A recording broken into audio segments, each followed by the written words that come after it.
لیکن مجھے اس سے پہلے اس بی بی کا منصب پڑھنا ہے، اس شہزادی کا عہدہ پڑھنا ہے کہ اس بی بی کے پاس کون سا ایسا عہدہ ہے جو علی کی بیٹی ہونے کے بعد بھی یہ فاتح شام بھی ہے، عالم غیر معلمہ بھی ہے اور مخدومہ عالمیان بھی ہے۔ آخر یہ تمام جو شرف اس بی بی کو ملے ہیں، کیا باپ کی وجہ سے ملے ہیں؟ کیا بھائیوں کی وجہ سے ملے ہیں؟ کیا ماں کی وجہ سے ملے ہیں؟ شہزادی کی نسبتیں معتبر ہیں، لیکن فضائل شہزادی کو اس کی ذات کی وجہ سے ملے۔ شہزادی اپنی ذات میں فضیلتوں کا مرکز ہے۔ نوجوان نسل تھوڑی سی متوجہ رہے گی ممبر کی جانب۔ جب اللہ نے حضرت آدم کو زمین پہ اتارا تو یہ پہلا ہادی ہے جو انسانیت کی ہدایت کے لیے زمین پر اتارا گیا۔ پھر حضرت آدم سے نسل انسانیت کا آغاز ہو گیا۔ جب اللہ نے نسل انسانیت کا آغاز کیا تو خدا نے جو مخلوقات بنائی اس میں صرف مرد نہیں تھے، مستورات بھی تھی۔ صرف مرد نہیں تھے، خواتین بھی تھی۔ صرف آدم کے بیٹے نہیں تھے، حوا کی بیٹیاں بھی تھیں۔ لیکن خدا نے حضرت آدم کے بعد سلسلہ ہدایت کو شروع کر دیا اور زمین پر ہادی اتارتا گیا، اور نسل آدم کو اس ہادی کے لیے، ہدایت کے لیے اس ہادی کا محتاج بناتا گیا۔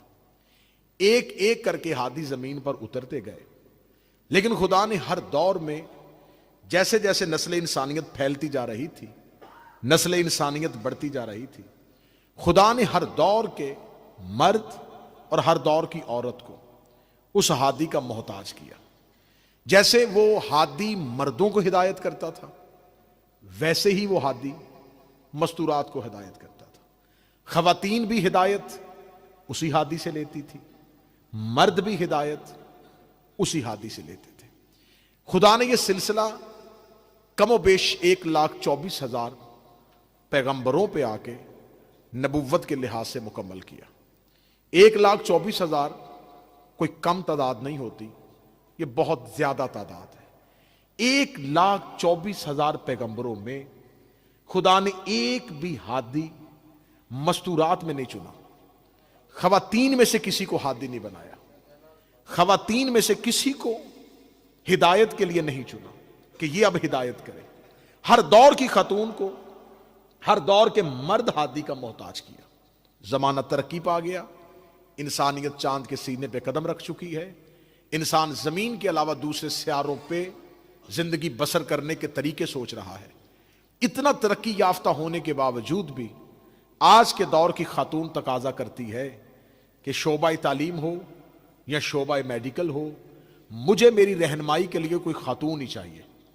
آج کی خاتون تقاضا کرتی ہے کہ میں مرد کی بجائے کسی خاتون سے پڑھوں، میں اگر اپنی بیماری بتاؤں تو کسی مرد کی بجائے کسی خاتون کو بتاؤں۔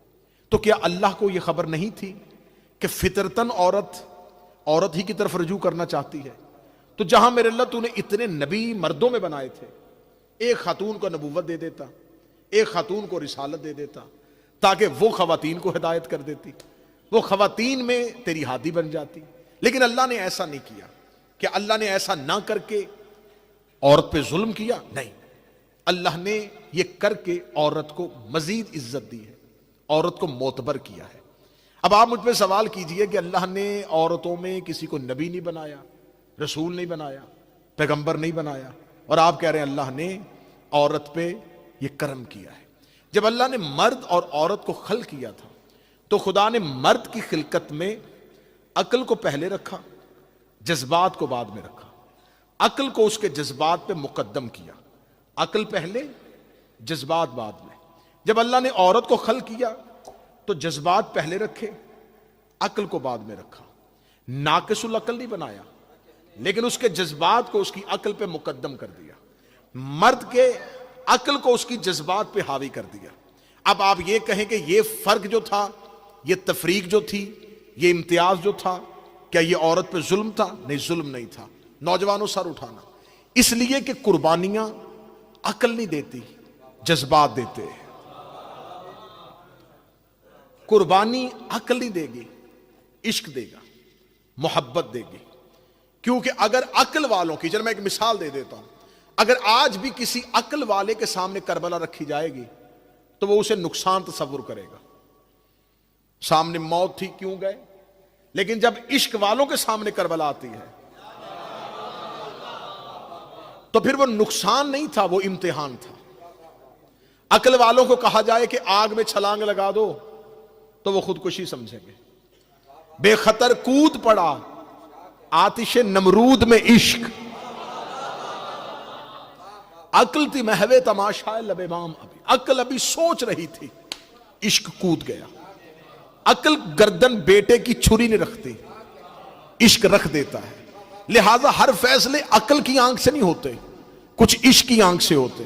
چلے میں جوان ماتمیوں کو جگانے کے لیے ایک جملہ کہہ دیتا ہوں, آج بھی عزاداری عقل والوں کو دکھاؤ گے وہ غلطیاں نکالے گا, عشق والوں کو دکھاؤ گے تو زنجیر بھی سمجھ میں آ جائے گی, ماتم بھی سمجھ میں آ جائے گا, ننگے پاؤں چلنا بھی سمجھ میں آ جائے گا. لہذا عشق اور تھا. اب خدا نے جذبات کو مقدم کیا عورت کی عقل پہ, اس لیے کہ اللہ نے عورت سے قربانی لینی تھی. وہ بیٹی ہے تو اس نے قربانی دینی ہے, اسے سیکریفائز کرنا ہے. بیٹی ہو کے, بہن ہو کے قربانی, بیوی ہو کے قربانی, ماں ہو کے قربانی. اللہ نے جس مخلوق کو قربانی کے لیے چنا وہ مرد کی بجائے عورت تھی. خدا نے عورت کو مردوں کا محتاج کر دیا ہدایت کے لیے, لیکن نہیں, اللہ نے یہاں پر بھی ایک فلسفہ رکھا. اللہ نے ہر دور میں اگر کسی مرد کو نبی بنایا تھا تو اس دور میں اللہ نے خاتون ایسی رکھی تھی جس کے کردار کو اس نے مثالی بنایا تھا. اس خاتون کا کردار اتنا مکمل تھا, اتنا کمپلیٹ تھا کہ وہ آئیڈیل بن گئی اس دور کی خواتین کے لیے. میں مثال دیتا ہوں, جیسے نبوت آدم کے پاس تھی لیکن اسوہ اور نمونہ عورتوں کے لیے حوا کے پاس ہے.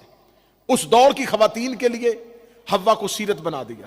نبوت آدم کے پاس, سیرت حوا کے پاس. ہدایت آدم سے لے رہی تھی, اس دور کی خواتین سیرت حوا سے لے رہی تھی.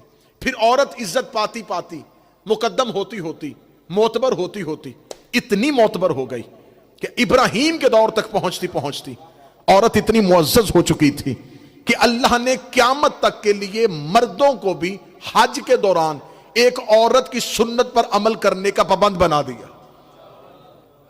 آج بھی جو مرد بھی حج کرنے کے لیے جائے گا تو وہ صفا و مروہ پہ دوڑے گا, تو یہ ابراہیم کی سنت نہیں ہے, یہ ہاجرہ کی سنت ہے. جاؤ جا کے علماء اسلام کے سروں پہ قرآن رکھ کے پوچھو, یہ جو اب صفا و مروہ پہ دوڑتے ہیں, یہ جو سعی کرتے ہیں, یہ کس لیے کرتے ہیں؟ کہتے ہیں یہاں پر حضرت ہاجرہ دوڑی تھی. تو سنت تو نبیوں کی ہوتی ہے, یہ حضرت ہاجرہ کی سنت پہ عمل کیوں ہو رہا ہے؟ کہتے نہیں, حضرت ہاجرہ کی سنت نہیں, سنت ابراہیم کی ہے. لیکن اللہ سنت ابراہیمی میں حضرت ہاجرہ کی یاد کو زندہ رکھنا چاہتا ہے. جب نبوت حضرت ابراہیم کے پاس تھی تو اللہ سنت ہاجرہ کو کیوں زندہ رکھ رہا ہے؟ اس لیے کہ جناب ہاجرہ نے قربانی دی تھی. ہم نے پوچھا کون سی قربانی دی تھی؟ انہوں نے کہا اس لیے کہ ان کا بیٹا اسماعیل پیاس میں تڑپ رہا تھا تو ماں بیٹے کے لیے پانی کی تلاش میں دوڑی تھی. ماں نے 2 پہاڑیوں کے درمیان چکر لگائے تھے, وہ چکروں کی تعداد 7 تھی. اللہ نے قیامت تک کے لیے مردوں کو کہہ دیا کہ جہاں جہاں حوا دوڑی تھی ان 2 پہاڑیوں کے درمیان تمہیں بھی دوڑنا پڑے گا. آسان قدموں سے چل کے نہیں جانا, تیز قدموں سے چلنا پڑے گا, دوڑنا پڑے گا. اے میرے اللہ, اے میرے پروردگار, یہ کیا سنت نبی کی ہوتی ہے؟ ابراہیم دوڑتے, ہم بھی دوڑتے, دوڑتی یہاں پر ہاجرہ تھی, تو نے ہم پر واجب کر دیا کہ تم بھی دوڑو. ہر ماں بیٹے کے لیے دوڑتی ہے, ماں تھی بیٹے کے عشق میں دوڑ گئی. فرمایا صرف ماں بن کے نہیں دوڑی, اور اسماعیل صرف بیٹا نہیں تھا, اسماعیل آنے والے دور کا نبی تھا. یہ حجت کی محبت میں دوڑی تھی, یہ حجت کی محبت میں دوڑی تھی, یہ حجت کے عشق میں دوڑی تھی. اب میں جملہ خطابت کا اپنے جوانوں کو ہدیہ کرنے لگا ہوں. اس کا مطلب ہے کہ با کردار عورت حجت کی محبت میں دوڑے تو خدا قیامت تک سنت بنا دیتا ہے, اور اگر کوئی عورت حجت سے لڑنے کے لیے دوڑے تو خدا لعنت بنا دیتا ہے.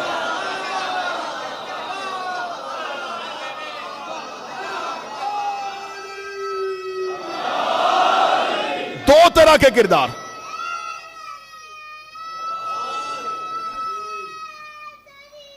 جیو, 2 طرح کے خواتین کے کردار ہیں. ایک حجت کے لیے دوڑ رہی ہے, قیامت تک کے لیے سنت.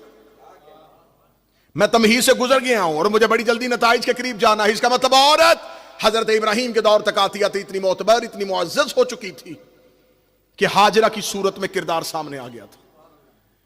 عورت اور معزز ہوتی گئی, عورت اور عزت یافتہ ہوتی گئی, اتنی معزز ہو گئی کہ عیسیٰ کے دور مر پہنچتی پہنچتی عورت اتنی معزز ہو گئی کہ اللہ نے قرآن میں مریم کو عیسیٰ کی ماں نہیں کہا, عیسیٰ کو مریم کا بیٹا کہا. شاید میں جملہ نہیں سمجھا سکا, جو قریب بیٹھو سر اٹھانا, جاؤ قرآن اٹھا کے دیکھو. خدا نے یہ نہیں کہا عیسیٰ کے لیے, خدا نے مریم کو نہیں کہا اے مادر عیسیٰ, اے ام عیسیٰ. مریم کو عیسیٰ کی ماں نہیں کہہ رہا, بلکہ قرآن میں کہہ رہا یبن مریم یبن مریم یبن مریم, اے مریم کے بیٹے, اے مریم کے بیٹے, اے مریم کے بیٹے. میرے اللہ ہمیشہ اس سے ضرورت ہوتی ہے کسی نہ کسی نسبت کی جس کے اپنے پاس کوئی فضائل نہ ہو. آخر یہ عیسیٰ ہے, یہ روح اللہ ہے, یہ تیری نشانی ہے, تو نے اسے عمر سے خلق کیا ہے. میرے مالک تو مریم کے لیے تو کہہ سکتا ہے اے میرے نبی کی ماں, اے میری حجت کی ماں, اے میرے عمر کی ماں, اے روح اللہ کی ماں, اے کلمت اللہ کی ماں. تو مریم کو عیسیٰ کے ذریعے نہیں پہچان کروا رہا, بلکہ عیسیٰ کو کہہ رہا ہے اے مریم کے بیٹے, اے مریم کے بیٹے, اے مریم کے بیٹے. خدا نے کہا اس لیے میں عیسیٰ کو مریم کا بیٹا کہہ کے بلا رہا ہوں کہ مجھے خبر ہے یہ قرآن قیامت تک زندہ رہنا ہے. میں لوگوں کے ذہنوں میں, حافظوں کے ذہنوں میں, قاریوں کے ذہنوں میں, مولویوں کے ذہنوں میں یہ بات راسخ کر دوں گا کہ اگر کسی گھر میں نبی بھی رہتا ہو اور عورت کا کردار بلند ہو جائے تو میں اس نبی کو بھی اس عورت کے نام سے یاد کرتا ہوں. یہی وجہ ہے کہ جب فرشتوں نے پوچھا تھا وَمَن تَحْتَ الْكِسَاءِ, یہ چادر کے نیچے کون ہے, تو خدا نے کہا ہم فاطمہ تو وَأَبُوهَا, ہم فاطمہ تو, بسم اللہ سر, وَأَبُوهَا وَبَعْلُهَا وَبَنُوهَا, یہ زہرا ہے. صلی اللہ محمد, یہ سیدہ ہے. یاد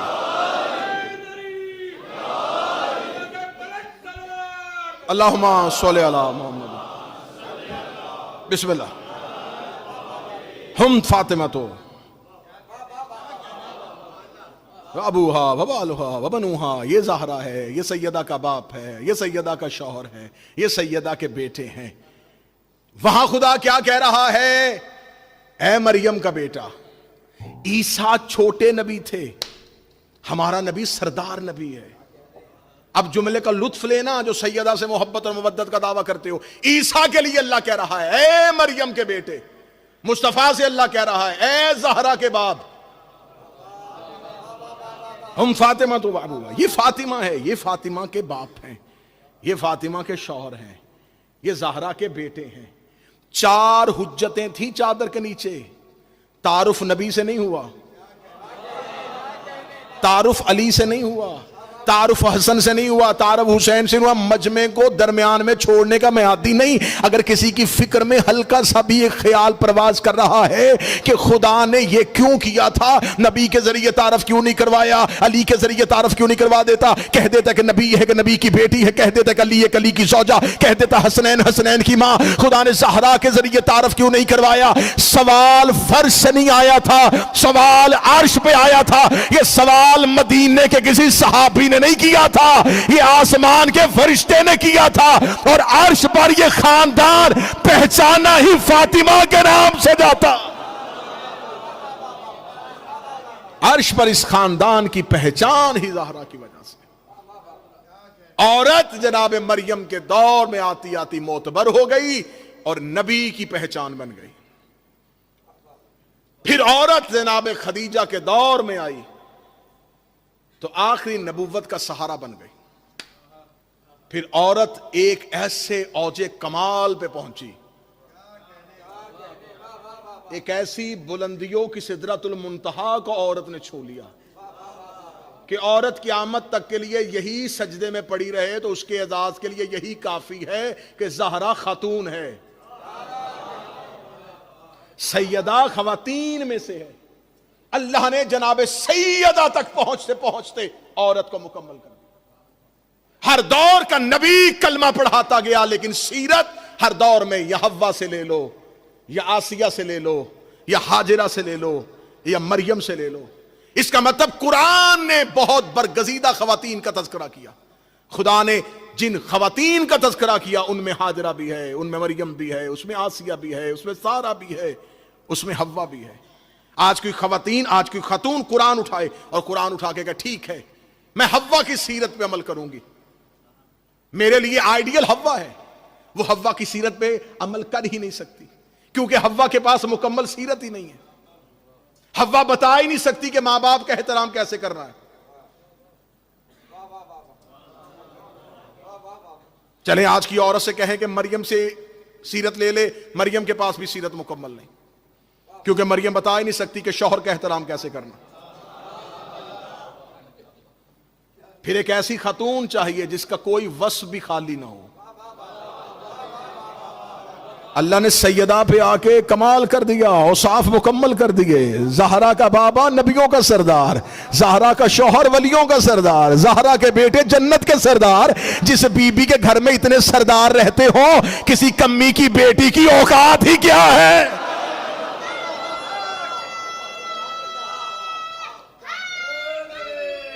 باپ نبیوں کا سردار، شوہر ولیوں کا سردار. لیکن فضیلت یہیں پہ اگر رک جاتی تو یہیں پہ رک جاتی، لیکن موضوع ہے فاتح شام.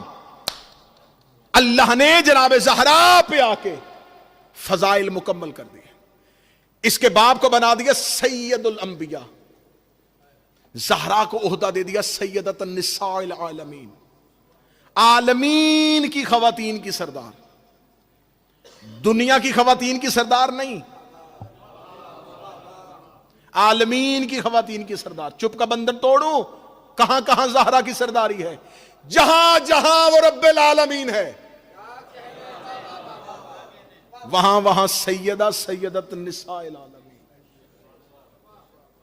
جناب زہرا عالمین کی عورتوں کی سردار ہے، وہ رب العالمین رسول رحمت للعالمین، یہ سیدت النساء العالمین.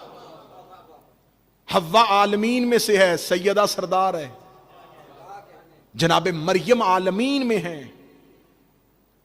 بنت پیغمبر سیدہ ہے. حتیٰ کہ جناب خدیجہ عالمین میں سے ہیں، سیدہ سردار ہے. اب آؤ کسی عورت سے کہو فضائل مکمل ہو گئے جناب زہرا پہ آ کے. خواتین کی دنیا کا سب سے بڑا ٹائٹل سیدہ کو مل گیا، اس کے بعد کوئی عہدہ نہیں اللہ کے پاس. سیدۃ النساء العالمین، عالمین کی عورتوں کی سردار، اسے چن لیا. بس اب مجھے کسی خاتون کی ضرورت نہیں، اسے سیدہ بنا دیا. اب یہی سیدہ رہے گی عالمین کی. حوا سے عورت کی عزت شروع ہوئی تھی، سیدہ پہ آ کے مکمل ہو گئی.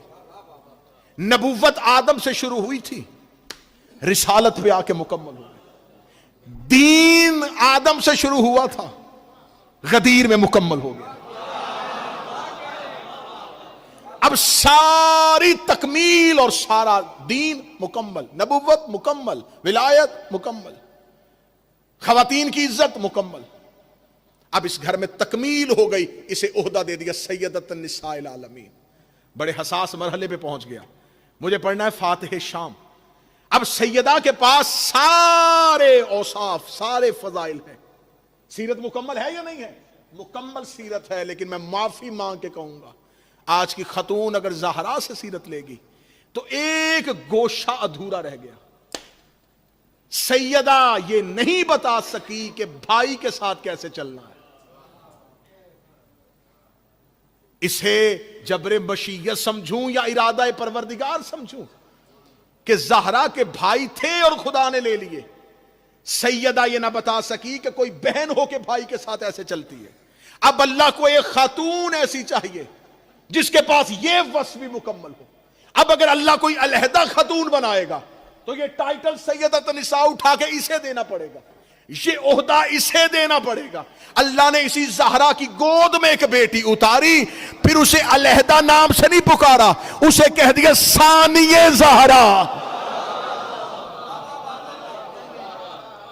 دوسری مرتبہ زہرا، دوسری دفعہ زہرا. یہ زہرا ہی کا دوسرا حصہ ہے. وہ زہرا، اگر میں کہوں فاتح شام کون ہے، زینب بنت علی صلوات اللہ علیہا کون ہے، تو یہ زہرا کا دوسرا حصہ ہے، اور اگر میں کہوں زہرا کون ہے تو یہ زینب کا پہلا حصہ ہے۔ جب تک ان دونوں کو نہ پڑھا جائے عورت کی تکمیل نہیں ہو سکتی۔ اب اس بی بی کو کیا بنایا؟ فاتح شام ثانی زہرا، ثانی زہرا بنا دیا۔ کسے؟ علی کی بیٹی کو۔ اب اس شہزادی سے اللہ نے ایک کام لیا۔ خدا نے کہا کہ عورت کی عزت کو تو میں نے مکمل کر دیا، جب میں نے دین کو مکمل کر دیا غدیر میں، اس غدیر کا تحفظ ہوگا کربلا میں۔ موضوع کے ساتھ جڑے رہیے گا۔ دین مکمل ہوگا غدیر میں، غدیر کا تحفظ ہوگا کربلا میں۔ اب اللہ کو کربلا کے تحفظ کے لیے کوئی ہستی چاہیے تھی جو محسنائے کربلا بنتی، جو محافظہ کربلا بنتی۔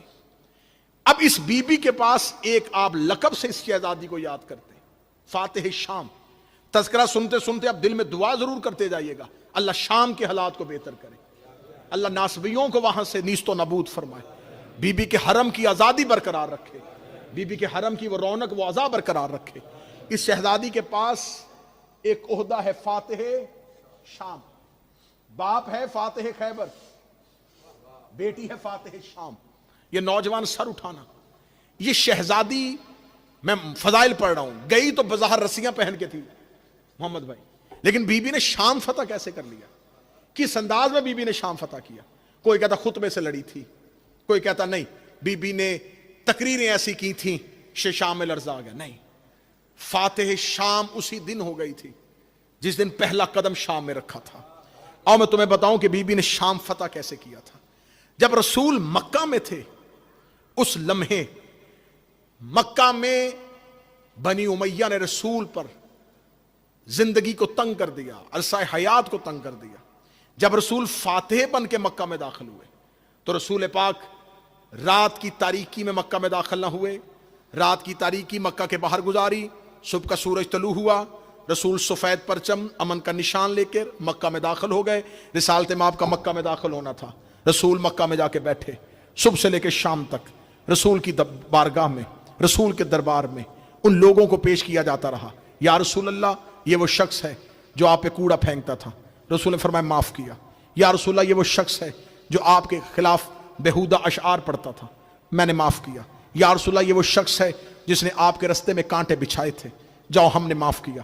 یا رسول اللہ یہ وہ شخص ہے جس نے آپ پر مسجد میں گندگی پھینکی تھی، جاؤ ہم نے معاف کیا۔ یا رسول اللہ یہ وہ شخص ہے جو آپ کی نقلیں اتارا کرتا تھا، جاؤ ہم نے معاف کیا۔ صبح سے لے کے شام تک مکہ میں رسول کی زبان سے ایک ہی لفظ نکل رہا تھا، جاؤ ہم نے تمہیں معاف کیا، جاؤ ہم نے تمہیں معاف کر دیا۔ تاریخ انسانیت نے یہ پہلا فاتح دیکھا تھا جو آیا تو فتح کرنے کے لیے تھا، لیکن کردار سے فتح کر رہا تھا، لفظوں سے فتح کر رہا تھا۔ صبح سے لے کے شام تک دربار رسالت میں ایک ہی لفظ گونجتا رہا، جاؤ ہم نے تمہیں معاف کیا، جاؤ ہم نے تمہیں معاف کیا۔ رحمت اس دن طواف کیے ہوئی تھی، سب کو معافی کا اعلان ہو رہا تھا، سب کو معاف کیا جا رہا تھا۔ جب سب کی معافی کی خبر اس وقت کے سب سے بڑے سردار ابو سفیان کے کانوں تک پہنچی کہ وہ تو سب کو معاف کر رہا ہے، اس نے اشعار پڑھنے والوں کو معاف کر دیا، اس نے کوڑا پھینکنے والی کو معاف کر دیا، اس نے پتھر مارنے والوں کو معاف کر دیا۔ یہ بھی اپنے ذہن میں ارادہ لے کے گیا، رسول مجھے بھی معاف کر دے گا۔ یہ قیدی ہونے کی حیثیت سے رسول کی بارگاہ میں رسول کے سامنے گیا۔ رسول کے سامنے کون گیا؟ یزید کا دادا، معاویہ کا باپ ابو سفیان رسول کی بارگاہ میں رسول کے سامنے آیا۔ اس کے ذہن میں تھا جس نے صبح سے کہا ہم نے تمہیں معاف کیا، ہم نے تمہیں معاف کیا، ہم نے تمہیں معاف کیا، یہ مجھے بھی کہہ دے گا جب میں نے تجھے معاف کیا۔ جو ہی رسول کے کان میں یہ بتایا گیا یا رسول اللہ بنی امیہ کا سردار ابو سفیان آیا ہے، رسالت مآب کی نظریں پڑی، اب نظر رحمت کی نہیں تھی، اب نظر جلالت کی تھی۔ اب رسول کے ماتھے پہ رحمت کی شکن نہیں تھی، رسول کے ذہن پہ، رسول کے اعصاب پہ، رسول کے اعصاب پہ ایک وزن طاری ہوا۔ رسول نے پاؤں سے لے کے سر تک اسے دیکھا، دیکھنے کے بعد رسول کے لب ہلے۔ اب مورخ لکھنے والا تھا کہ رسول نے کہہ دیا کہ جا میں نے تجھے معاف کر دیا۔ اب تاریخ انسانیت دیکھنا چاہتی تھی کہ وہ سب سے بڑے دشمن کو کیا کہے گا۔ رسالت مآب نے یہ جملہ نہیں کہا کہ جا میں نے تجھے معاف کیا، شیعہ سنی تواریخ ضامن ہے، رسالت مآب نے اپنے چہرے کو پھیرا اور پھیرنے کے بعد کہا جا میں نے تجھے آزاد کیا۔ جو قریب بیٹھو یہ متصل رہنا، جا میں نے تجھے آزاد کیا۔ اب یہ معافی نہیں تھی، یہ آزادی تھی۔ معاف نہیں کیا، آزاد کیا۔ جتنی دیر زندہ رہا یہ مکہ کی گلیوں میں کہتا رہا کاش اس دن عبداللہ کا بیٹا مجھے قتل کر دیتا۔ اس نے یہ بوجھ رکھ دیا میرے سر کے اوپر کہ میں سردار تھا مکہ کا، اور مجھے گلیوں میں لوگ کہتے تھے یہ ہے وہ جسے مصطفیٰ نے آزاد کیا ہے۔ اس نے مجھے آزاد کیوں کیا؟ آزاد کیوں کیا؟ میں پوری تاریخ یوں لمحوں میں بند کرنے لگا ہوں اور فاتح شام پہ آنے لگا ہوں۔ اسے کیوں کہا جا میں نے تجھے آزاد کیا؟ جتنی دیر زندہ رہا سر پہ بوجھ رہا، بظاہر مسلمان تو ہو گیا لیکن سازش اسلام کے خلاف کرتا رہا، اس وجہ سے کہ رسول نے کہا تھا جا میں نے تجھے، جا میں نے تجھے، جا میں نے تجھے، اس جملے کو ذہن میں رکھنا، میں اسی میں مجلس ختم کر دوں گا، جا میں نے تجھے آزاد کیا۔ مرتا ہوا اپنے بیٹے کو کہہ گیا اب یہ مکہ تمہارے رہنے کے قابل نہیں رہا، کیونکہ مکہ میں قبائلی تعصب ہے، ایک دوسرے کے ساتھ حسد ہے، اگر تم میری نسل مکہ میں پروان چڑھی تو لوگ میری نسلوں کو تانا دیا کریں گے۔ یہ اس کے بیٹے ہیں جسے بنی ہاشم کے ایک نے آزاد کیا تھا، لہٰذا تم بطور قبیلہ عزت نہیں بنا سکو گے، بطور خاندان اپنا وقار قائم نہیں کر سکو گے۔ اب مکہ چھوڑ دینا، مدینہ میں نہ جانا، مدینہ میں وہ اپنی ریاست قائم کر چکا ہے، کسی اور ملک کا انتخاب کرنا، وہاں جا کے اپنی حکومت بنانا، کلمہ پڑھنے کے بعد اسلام کو اپنے ہاتھ میں لے لینا، اور جب کبھی تمہارے پاس تخت، طاقت، اقتدار آئے، اسی مصطفیٰ کی نسل میں سے کسی ایک کو تم بھی بلانا، یوں دربار میں کھڑا کرنا اور اسے کہنا جا میں نے تجھے آزاد کیا۔ کیونکہ عربوں میں کینہ بڑا مشہور تھا، بغض بڑا مشہور تھا، یہ دادے کا بدلہ پوتا لے لیا کرتا تھا، یہ نسلوں میں دشمنی نہیں چھوڑتے تھے، ان کی 10 نسلیں دشمنیاں نہیں چھوڑتی تھی۔ اس نے یہ دشمنی اپنے بیٹے کو گھٹی میں دے دی، وراثت میں دے دی، میراث میں دے دی۔ میں ہسٹری بند کرنے لگا ہوں، تاریخ بند کرنے لگا ہوں، اپنے بیٹے سے کہا چھوڑ مکہ، کہیں اور جا کے آباد ہو۔ بیٹے نے جا کے شام کو آباد کر لیا، یہ شام میں جا کے بیٹھ گیا، بظاہر مسلمان ہو چکے تھے۔ ادھر مدینے میں تیسرا خلیفہ آیا، اس کا تعلق بھی بنی امیہ سے تھا، اب شام اور دمشق مضبوط ہو چکا تھا، طاقت پکڑ چکا تھا، انہوں نے اپنا اثر رسوخ قائم کر لیا تھا، دمشق اور دمشق شام کے سارے علاقوں کے اوپر یہ قابض آ چکے تھے۔ اب انہیں پتہ چل گیا ہماری امپائر قائم ہو چکی، ہماری سلطنت قائم ہو چکی ہے۔ اب اس کا بیٹے نے چاہا کہ میں وہی کام کروں جو میرے باپ نے مجھے حکم دیا تھا کہ کسی نہ کسی خاندان پیغمبر ذریت مصطفیٰ میں سے کسی ایک کو لا کے کہنا جا میں نے تجھے آزاد کیا، جا میں نے تجھے آزاد کیا، جا میں نے تجھے آزاد کیا۔ بس اسی ایک فکر کے ساتھ وہ زندہ رہا۔ اس نے علی کے خلاف سازشیں کی، علی اس کی سازش کو سمجھ گئے، امیر المومنین کوفہ میں آ کے بیٹھ گئے، علی نے بھی مدینہ کو چھوڑ دیا، علی نے کیپٹل مدینہ نہ بنایا، مولا امیر المومنین نے اپنی خلافت کے دور میں اپنا کیپٹل کوفہ بنا لیا۔ علی کبھی صفین میں لڑے، علی کبھی جمل میں لڑے، علی کبھی نہروان میں لڑے، علی نے اس کی سازش کو کامیاب نہ ہونے دیا۔ مولا امیر المومنین کے بعد اس نے مولا امیر المومنین کے وفادار دوستوں کو خرید لیا، امام حسن کو تنہا کر دیا، امام حسن نے ایک ایگریمنٹ کیا، ایک معاہدہ کیا، اس معاہدے کے بعد امام حسن نے بظاہر اس کو حکومت دے دی۔ آج تک مورخ اس غلط فہمی میں ہے حسن نے صلح کر لی تھی، حسن نے صلح کر لی تھی، حسن نے صلح کر لی تھی۔ جو اٹھتا ہے سوشل میڈیا پہ میری قوم پہ اعتراض کر دیتا ہے امام حسن نے صلح کر لی تھی، امام حسن نے صلح کر لی تھی، امام حسن نے صلح کر لی تھی، جبکہ تاریخیں بھری پڑی ہیں کہ امام حسن نے کون سی صلح کی تھی؟ ایک معاہدہ کیا تھا، ایک معاہدہ کیا تھا، کچھ سکے اپنی منوائی تھی، امام حسن نے معاہدہ کرنے کے بعد یہ حکومت دے دی تھی۔ کہتے نہیں نہیں وہ معاہدہ نہیں تھا، وہ ایگریمنٹ نہیں تھا، وہ تو صلح تھی۔ اگر امام حسن نے صلح کی تھی پھر اٹھاؤ قرآن کیا کہتا ہے؟ جب اللہ نے ابلیس کو اپنی بارگاہ سے نکالا تھا تو ابلیس نے اللہ کی بارگاہ سے نکلتے ہوئے ایک جملہ کہا تھا میں نے تیری عبادت کی ہے۔ ایسے کرتے ہیں، ایک معاہدہ کر لیتے ہیں، کچھ شرطیں تو منوا لے، کچھ میں منوا لیتا ہوں، وہ ساری شرطیں، وہ سارا ایگریمنٹ، وہ سارا معاہدہ آج بھی قرآن میں لکھا ہوا ہے۔ خدا نے ابلیس کے ساتھ ایک ایگریمنٹ کر لیا، خدا نے ابلیس کا کیا چاہتا ہے؟ اس کا زندگی، خدا نے کہا موت تجھے نہیں دوں گا،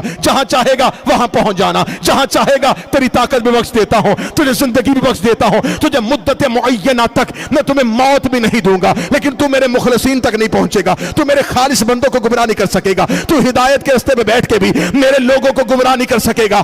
اس معاہدے کی ایک ایک شرط آج بھی قرآن میں لکھی ہے۔ آج بھی تراویحوں میں قرآن پڑھنے والے اللہ اور ابلیس کے درمیان ہونے والے معاہدے کو قرآن میں پڑھتے ہیں۔ میں پوری دنیا میں ذکر حسین کے لیے جاتا ہوں، مجھے آج تک کوئی مسلمان ایسا نہیں ملا جس نے یہ کہا ہو اللہ اور ابلیس کے درمیان صلح ہو گئی تھی، اللہ اور ابلیس کے درمیان صلح ہو گئی تھی، اللہ اور ابلیس کے درمیان صلح ہو گئی تھی۔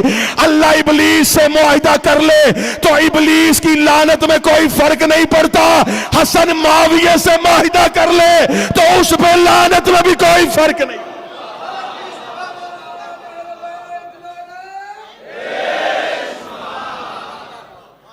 یہ صلح نہیں تھی، یہ معاہدہ تھا۔ معاہدے کو صلح کا نام دو گے تو جو رسول نے مکہ کے کفار کے ساتھ صلح حدیبیہ کی تھی اسے کیا کہو گے؟ کیا رسول نے ان کے دین کو مان لیا تھا؟ یہ معاہدہ تھا. اب اس نے پوری کوشش کی کہ امام حسن کو بلائے اور شام میں کھڑا کر کے کہے جا میں نے تجھے آزاد کیا. موضوع کے ساتھ رہیے گا. امام حسن نے اپنی حکمت اپنی بصیرت نظر امامت کے ساتھ بھانپ لیا. امام حسن علیہ السلام نے حکومت چھوڑ دی. امام حسن جانتے تھے یہ کیا کرنا چاہتا ہے. اس کی زندگی گئی. چلا گیا ابو سفیان کا بیٹا.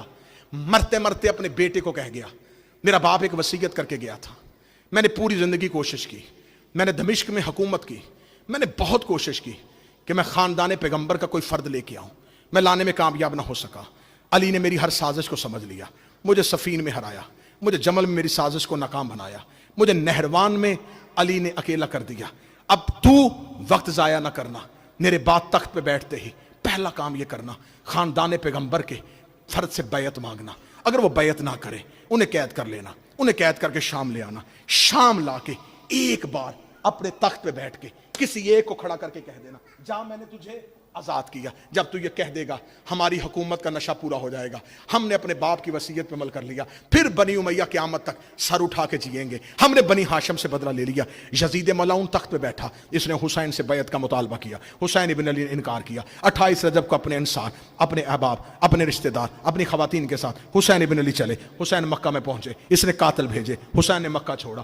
حسین عازم سفر ہوئے, حسین نینوا کے جنگل میں آ گئے, حسین غازریہ پہنچ گئے, حسین کرب و بلا پہنچ گئے. کرب و بلا میں حسین نے کی سازش کو ناکام بنایا. اس نے اپنے لشکر کے سردار عمر ابن سعد سے کہہ دیا تھا تو نے حسین کو قتل کرنا ہے, لیکن حسین کے خاندان میں سے, خاندان پیغمبر میں سے ایک مرد بچانا ہے, ایک مرد زندہ رکھنا ہے جسے تو نے شام لے کے آنا ہے, ورنہ جنہوں نے حسین کا اصغر شہید کر دیا تھا وہ سید الساجدین کو بھی شہید کر سکتے تھے. اس کا حکم تھا ایک زندہ رکھنا ہے, ایک بچا کے لے کے آنا ہے, کسی ایک فرد کو لے کے آنا. سید الساجدین امام محمد باقر یہ کربلا سے نکلے, شام کی طرف انہیں قید کر کے لے کے جایا جا رہا تھا. یہ کربلا سے نکلے, یہ ہوتے ہوئے کوفہ سے, یہ گلیوں اور بازاروں سے نکلتے ہوئے شام کی طرف یہ کارواں چل رہا تھا, شام کی طرف یہ قافلہ چل رہا تھا. جیسے جیسے یہ قافلہ رسالت پیغمبر, یہ قافلہ دین و ہدایت, یہ کاروان توحید شام کی طرف جا رہا تھا. شام میں دمشق سج چکا تھا, گلیاں سج گئی تھی, بازار سج گئے تھے. اس نے منادی کروا دی جہاں جہاں کوئی سفیر رہتا ہے شام پہنچے. آج ہم وہی 70 سال پرانا بدلہ لینے لگے ہیں. وہ تو میرے دادے کو کہا تھا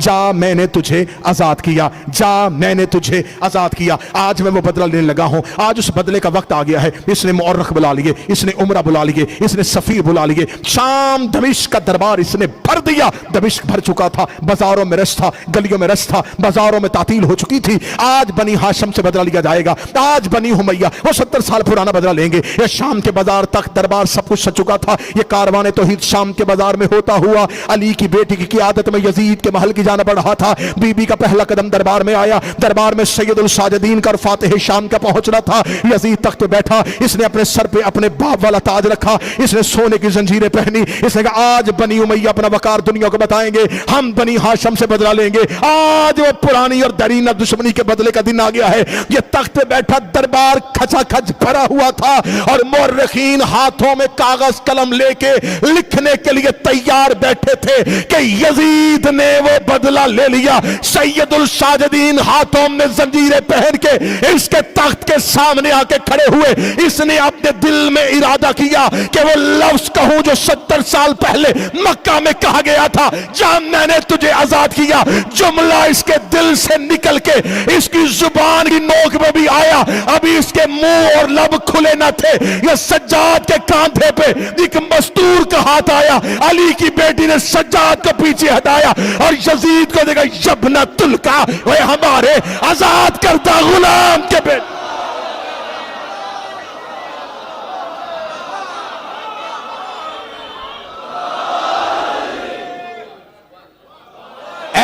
ہمارے آزاد کردہ غلام کے بیٹے. آپ یہ نہ سمجھیں گے غلام تو اہل بیت کی غلامی تو آزاد ہوتی ہے تو انہیں اہل بیت غلام کہہ رہے, نہیں, تلکا کا لفظ آیا ہے. قبلہ تشریف فرما ہے طلاق وہ آزادی ہے جس کے بعد واپسی نہیں ہوتی. ہاں, جہاں آزاد کے لیے بہت سے غلام کو آزاد کیا جائے, حر بھی آزاد کردہ غلام کو کہتے ہیں. لیکن یہ وہ غلام ہوتا ہے جو آزاد ہو جائے اور پھر واپس نہ لیا جائے. بی بی نے کہا اے ہمارے آزاد کردہ غلام کے بیٹے. اب اس نے دربار اپنا بھرا تھا اور مورخ نے لکھ دیا کہ ایک بی بی نے دربار میں کھڑے ہو کے حاکم وقت کو کہا ہمارے غلام کے بیٹے. مورخین اپنے بلائے تھے, تاریخ زینب کی لکھی جا رہی تھی, کاغذ قلم مسکا خریدا ہوا تھا, اور شجاعت سیدہ کی لکھی جا رہی تھی. اے ہمارے آزاد کردہ غلام کے بیٹے, جنہوں نے مکہ دیکھا ہی نہیں تھا, جنہوں نے مدینہ دیکھا ہی نہیں تھا, جو لوگ بہت بعد میں مسلمان ہوئے اور دمشق کو مرکز اسلامی سمجھتے تھے, انہی کی عادت و اتوار کو دین سمجھتے تھے, ان کے لیے یہ بات بڑی نہیں تھی. انہوں نے سر اٹھایا, سر اٹھا کے ہم نے تو تیری بیعت کی, ہم نے تو تیرے باپ کی بھی بیعت کی, ہمیں آج پتا چلا تم لوگ غلام کی اولاد ہو, فاتح شام کیوں بنی, تم غلام زادے ہو. تم تو کہتے تھے کہ تم تو مکہ میں سردار تھے, تم تو مکہ میں راج کرتے تھے, تو یہ بی بی کیا ہے, یہ کیا کہہ رہی ہے؟ غلام کے بیٹے. دربار بھر گیا, آوازیں آنی شروع ہوئی, یہ تو غلام کا بیٹا ہے, یہ تو غلام کا بیٹا ہے. یہ تو عرب تانا سمجھتے تھے کسی پسرے غلام کا, کسی چھوٹے خاندان کے بندے کی بیعت کر لی جائے. انہوں نے کہا ہم نے کیا کیا, کس کی بیعت کر لی؟ یہ خاتون کہہ رہی ہے یہ غلام کا بیٹا ہے. دربار میں شور مچا, کون ہے یہ, کون ہے یہ, کون ہے یہ؟ اب شہزادی کڑیوں میں بولی. بی بی کہا یزید تعارف تو کروائے گا یا میں کرواؤں؟ تو بتائے گا تو کون ہے یا میں بتاؤں کہ میں کون ہوں؟ یہ کہہ کے بی بی نے خطبہ شروع کیا. ابھی شہزادی اللہ کی حمد بیان کر رہی تھی, یا یزید نے اپنے کرائے کے خطیبوں کو کھڑا کیا, کہنے لگا کس بات کی تنخواہیں لیتے ہو؟ وہ دیکھو وہ حسین کی بہن میری ساری سلطنت کا شرازہ بکھیر رہی, اٹھو میرے حق میں تقریر کرو. اس کے کرائے کے خطیب اٹھے, اس کا سنو دمشق والو, اس بی بی نے کیا کہا؟ غلام کا بیٹا, ہم تمہیں بتاتے ہیں. ہاں ہاں بنی امیہ مکہ میں رہتے تھے, ہاں ہاں بنی ہاشم بھی مکہ میں رہتے تھے. بنی ہاشم میں اللہ نے نبوت اتاری تھی, بنی امیہ نے اس نبوت کو تسلیم کیا اور اس نبی کا کلمہ پڑھا. بنی امیہ سردار ہونے کے باوجود بنی ہاشم کے اس فرد کو نبی سمجھتے تھے, کیونکہ اللہ نے اسے نبوت دے دی. جسے اللہ دے اسے مان لینا چاہیے. تو جب اللہ نے ان کے گھر میں نبوت اتاری تو اس کے دادا نے اس کے نانا کا کلمہ پڑھا, اور آج اسی اللہ نے حکومت اس کو دے دی, تو یہ کیوں تسلیم نہیں کر رہے؟ انہیں چاہیے یہ اختیارات یزید کو تسلیم کریں, حاکم کے اختیارات کو تسلیم کریں. یہ جملہ نہیں تھا, یہ سازش تھی. اگر اس سازش کا جواب نہ ہوتا آج مورخ لکھ دیتا کہ ہاں ہاں یہ دلیل ہے کہ اللہ نے جب انہیں طاقت دی, اختیار دیا, اقتدار دیا, تو انہوں نے مانا. جب اللہ نے وہی اقتدار انہیں دیا تو یہ کیوں نہیں مان رہے؟ بار بار دربار سے ایک آواز آ رہی تھی, اللہ نے اختیار دیا ہے, اللہ نے اختیار دیا ہے, اللہ نے اختیار دیا ہے. اب یہ دشمن کا دربار تھا. شہزادی کو مناظرے کے لیے نہیں بلایا گیا تھا, شہزادی کو علم سیکھنے کے لیے نہیں بلایا گیا تھا, شہزادی کو رسیوں میں کھڑا کیا ہوا تھا. اب بی بی کے لیے بساط علم ہوتی تو علی کی بیٹی پھر بتاتی کہ ہم کون ہیں. اب بی بی نے اس سازش کو ناکام بنانا تھا. میں فاتح شام پڑھو نوجوانوں, بی بی نے اس سازش کو ناکام بنانا تھا. کیا آواز آ رہی تھی سامنے سے؟ اس کے اختیار کو نہیں مانا, اس کے اختیار کو نہیں مانا, اس کے اختیار کو نہیں مانا. اختیار اختیار اختیار اختیار اختیار, اتنا یہ لفظ گونج رہا تھا. یہ شہزادی بولی, سن یزید, تو کہتا ہے ہم نے تیرے اختیار کو نہیں مانا, میں تم سے کوئی بات کرنا چاہتی ہوں, لیکن میں کیا کروں؟ میں تم تک اپنی آواز نہیں پہنچا پا رہی, اس لیے کہ تیرے دربار میں یہ روشن دان ہے, ان سے تیز ہوا آ رہی ہے. تھوڑی دیر کے لیے یہ ہوا روک.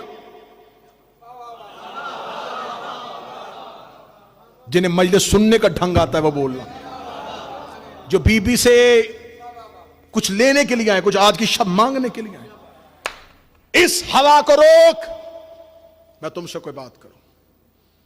یزید نے کہا کہا, کہہ کے لگا کے آوازی, یزید حاکم وقت, بنت علی کہہ رہی ہے کہ ہوا کو روک. کہکوں کی آواز گونجی, ہوا کو کون روک سکتا ہے؟ بی بی کہا اچھا یزید, پھر تیرے دربار میں گھوڑوں پہ سپاہی بیٹھے ہیں اور گھوڑے اپنے سم اٹھا اٹھا کے زمین پہ مار رہے ہیں, ان گھوڑوں کے سموں کا شور آ رہا ہے, تھوڑی دیر کے لیے گھوڑوں کے سم روک. پھر کہکے کی آواز آئی, یہ کون روک سکتا ہے؟ تیرے دربار میں اونٹ کھڑے ہیں اور اونٹ اپنی گردنوں کو ہلا رہے ہیں, ان کی گردنوں میں گھنٹیوں کا شور ہے, یہ شور روک. جو جوان بیٹھے ہو کلیجے پہ ہاتھ رکھنا, میں فاتح شام کی عزت کا جملہ پڑھنے لگا ہوں. اتنا جملہ کہنا تھا. یزید نے کہا کیا کہہ رہی ہے علی کی بیٹی, کیا کہہ رہی ہے حسین کی ماں؟ کبھی کہتی ہے کہ تو ہوا روک, کبھی کہتی ہے سم روک, کبھی کہتی ہے اونٹوں کے گردنوں کی گھنٹیاں روک. یہ سب کچھ کون روک سکتا ہے؟ انسان تو یہ کام نہیں کر سکتا, انسان تو ان چیزوں پہ قادر ہی نہیں ہے. کون کر سکتا ہے؟ کون کر سکتا ہے؟ یہ ہمارے اختیار میں نہیں, یہ ہمارے اختیار, یہ ہمارے اختیار میں, یہ ہمارے اختیار میں نہیں. اتنا جملہ کہنا تھا, علی کی بیٹی نے کڑیوں سے ہاتھوں کو اٹھایا, بی بی کی آواز آئی, اس کو خاموش ہو جاؤ. اتنا کہنا تھا, جو ہوا آئی تھی وہ وہیں پہ رک گئی. جس گھوڑے نے سم اٹھایا تھا نیچے نہیں رکھا, جس اونٹ کی گردن مڑی تھی واپس نہیں آئی, جس گھوڑے کے نتھرے سے سانس گیا تھا واپس نہیں آیا, جس کی دل کی دھڑکن چلی تھی وہ وہیں پہ رک گئی, جس کی انگلی اٹھی تھی وہیں پہ رک گئی, جس کی آنکھ کھلی تھی وہ بند نہ ہو سکی, جس کا منہ کھلا تھا وہ بند نہ ہو سکا. جب پورے دربار میں ہر کوئی پتھر کا مجسمہ بن گیا, ہر کوئی ایسے ہو گیا کہ کوئی بھی حرکت نہیں کر سکتا تھا, شہزادی یزید کے تخت کے سامنے گئی. بی بی نے ٹھوکر مار کے, اب بتا اختیار تیرے پاس ہے یا ہمارے؟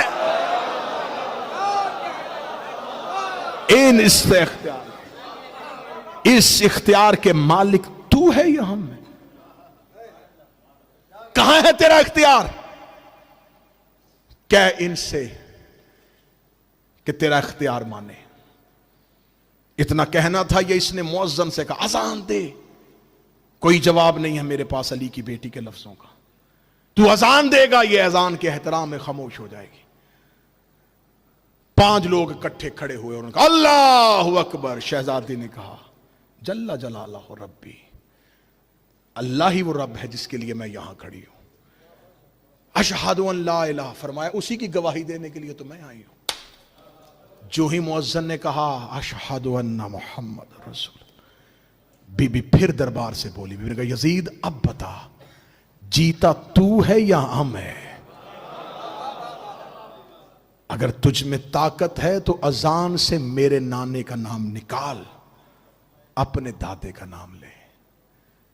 اختیار کل بھی ہمارے پاس تھا, اختیار آج بھی ہمارے پاس. یہاں پر بی بی نے ایک جملہ کہا. بی بی نے فرمایا یہ جو رسیاں تو نے ہمیں پہنائی, تو کیا سمجھتا ہے ہم تیرے کہتی ہیں؟ ہم مشیت پروردگار کے کہتی ہیں. اگر ہم نے اس سے یہ عہد نہ کیا ہوتا تو تیری کیا مجال تھی, تو حسین کی گردن کو کاٹ لیتا.